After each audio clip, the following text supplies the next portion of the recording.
Yeah, stone fences are really a testimony of the hard living of settlement in the Ottawa Valley.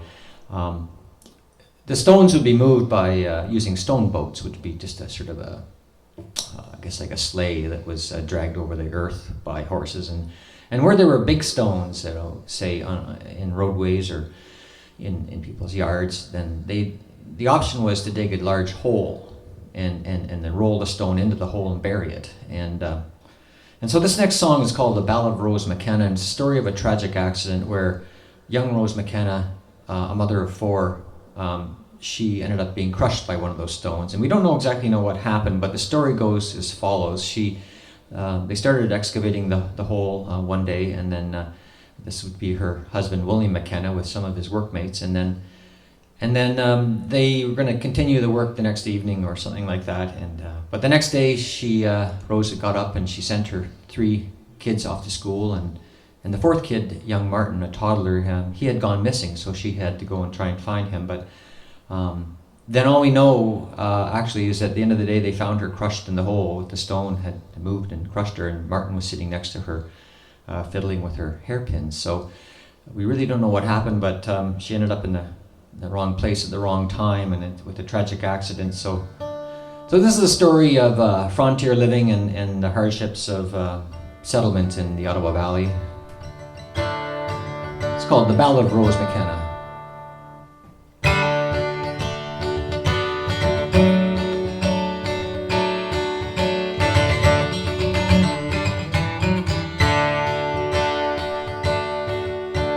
William McKenna, a CPR boss, and a stone to be moved, which came at great loss. With men from his team and feelings of worth, they took to the boulder to reshape the earth.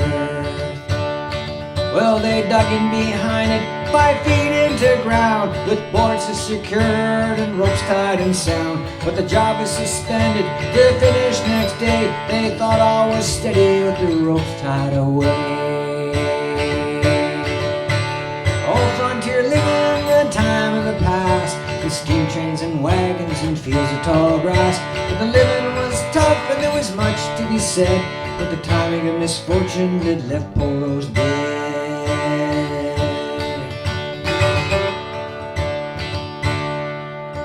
The young Rose McKenna, in her 37th year, a mother of four, a furlong from near. But her toddler was missing, Martin his name, so out for a search to catch him astray. So she looked in the barn and she looked in the shed, she looked down the road, what was that he said?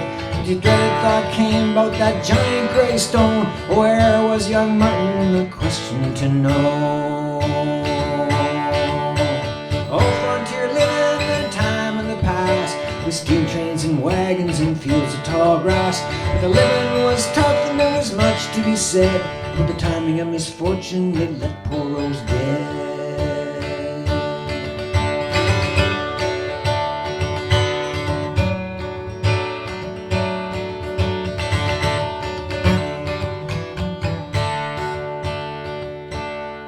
Well, she ran past the garden, and there was the stone, with dirt paws and shovels and boards and ropes. When she slowed at the crater to look and to call, a stumble had happened and in she did fall.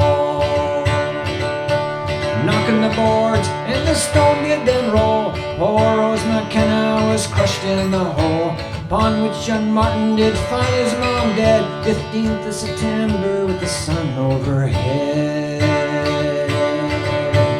Oh, frontier living, the time of the past, with steam trains and wagons and fields of tall grass.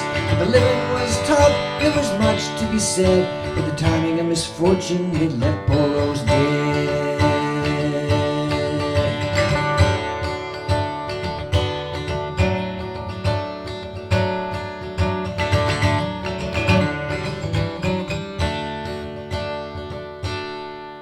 Young Martin lived on to just a few years back, now rests with his mother forever to last. But one thought remains which we must not forget. Poor Rose McKenna, bad fortune beset. 'Twas that time by misfortune that left poor